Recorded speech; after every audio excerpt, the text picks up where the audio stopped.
Redirigir una parte del dinero que actualmente se encuentra en los bancos hacia créditos de bajo costo que puedan destinarse a sectores productivos como la agricultura, la industria y la vivienda es lo que se conoce como inversiones forzosas.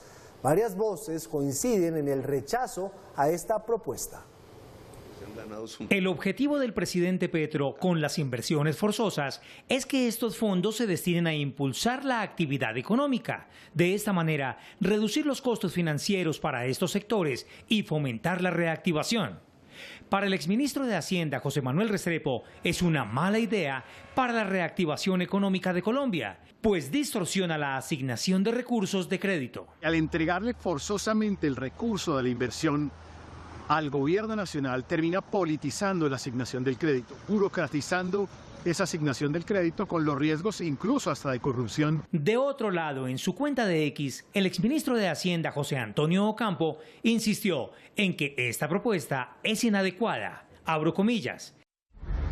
Es un esquema del pasado que solo se ha mantenido para el sector agropecuario. Lo que se necesita son acciones coordinadas del Grupo Bicentenario, que reúne a las entidades financieras del sector público a través del grupo Líneas de Crédito. Por su parte, Mauricio Cárdenas, exministro de Hacienda, también manifestó contundentemente que es una mala idea implementar en el país las inversiones forzosas. Pero es muy posible que esos créditos no se paguen y que esa cartera quede vencida.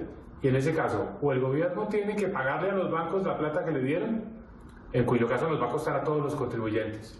Por otra parte, Luis Fernando Mejía, director de Fedesarrollo, señaló que no sería viable implementar estas inversiones, pues son los usuarios del sistema financiero quienes terminan pagando la deuda. Una inversión forzosa debe establecerse a través de un proyecto de ley y hay urgencia para hacer un plan de reactivación, un plan de choque. Depender de un proyecto de ley que tiene estas inconveniencias desde el punto de vista técnica y política va a ser muy difícil como una estrategia central. El presidente de la ANDI, Bruce McMaster, también calificó la propuesta como inconveniente. Esa es una muy mala idea porque va a pasar dos cosas. Seguramente el costo de la tasa de interés del total de la economía va a crecer dado el incremento en riesgo y el incremento en la demanda, y adicionalmente también el reconocimiento que hacen los bancos en términos de intereses por los ahorros van a bajar. José Ignacio López, presidente de ANIF, manifestó que este tipo de inversiones tiende a encarecer el crédito en los hogares. En últimas puede generar un detrimento en el sector bancario o en las cuentas fiscales de un monto importante, y por esa razón el país abandonó ese modelo en la década de los 90. De otro lado, Jonathan Malagón, presidente de Asobancaria, ha insistido en que en Latinoamérica esto no ha funcionado. América Latina desmontó las inversiones forzosas. En América Latina hubo 15 inversiones forzosas en 9 países y solamente persisten 5. Digamos, las inversiones forzosas se desmontaron la inmensa mayoría en el 70 y en los 80. En horas de la tarde, el Grupo Bicentenario, sociedad de economía mixta del régimen especial, vinculada al Ministerio de Hacienda, informó en su cuenta de X que el ministro de Hacienda, Ricardo Bonilla, y Piedad Muñoz, representante legal del Grupo Bicentenario, se reunieron con 13 entidades para generar sinergias que permitan captar y colocar recursos financieros en pro del crecimiento económico y el empleo en Colombia. Pues vamos a ver cómo está el panorama entonces en las comisiones económicas del Congreso. Paula, ¿cómo está el panorama en las comisiones económicas del Congreso? Pues le voy a decir que dividido, como siempre. Usted sabe que a raíz de todas estas propuestas usted va a encontrar reacciones a favor y reacciones en contra. Pero es cierto que queda esta iniciativa del presidente en manos del Congreso. Quienes son partidarios del gobierno dicen que esta es una buena idea porque haría que el acceso al crédito sea mucho más democrático, mientras que desde la oposición dicen que detrás de esto vendría una expropiación del ahorro de los colombianos. El Congreso tendrá la última palabra sobre el proyecto de inversiones forzosas. A las comisiones económicas llegaría esta iniciativa que obligaría a los bancos a destinar parte del ahorro a créditos para sectores que priorice el gobierno. Desde el petrismo aplauden la idea. Y de esta manera se democratiza el crédito a la vez que se le da una mayor productividad en términos generales a la economía nacional. Hoy en día los únicos que dicen a dónde va cada peso del ahorro nacional que se distribuye a través del crédito son las juntas directivas de los bancos y no están haciendo un buen papel. El crédito está muy concentrado en pocas manos. No obstante, para la oposición, la propuesta de forzar a los bancos a prestar a ciertos sectores pone en riesgo el ahorro de los colombianos. No le bastó con quedarse con la plata de las pensiones, ahora pretende apropiarse y confiscar los recursos que están en las cuentas de ahorro en los bancos de los colombianos. Su único interés es tener más plata para hacer politiquería, lo que pone en riesgo los ahorros de los colombianos y seguramente nunca los devolverán. Desde la Alianza Verde consideran que este proyecto será clave para la reactivación de la economía, pues le apunta a financiar sectores como el turismo y el agro. La propuesta del gobierno es, venga, invierta aquí a largo plazo, se va a demorar un poquito más, pero va a recuperar el dinero. Esto es un tema de ganar, de poder prestar para estos sectores, dinamizar la economía, invertir en regiones donde no se ha invertido y que se pueda recuperar el dinero claramente, pero a largo plazo. Mientras que congresistas económicos de Cambio Radical ven con preocupación que el gobierno busque manejar el dinero de la banca privada. La inversión forzosa, como lo plantea Petro, es una expropiación. Él quiere que los bancos le entreguen al gobierno el dinero de los ahorradores para que el gobierno ejecute unos proyectos que no sabemos cuáles son. No a esa clase de inversiones forzosas. Eso es expropiación.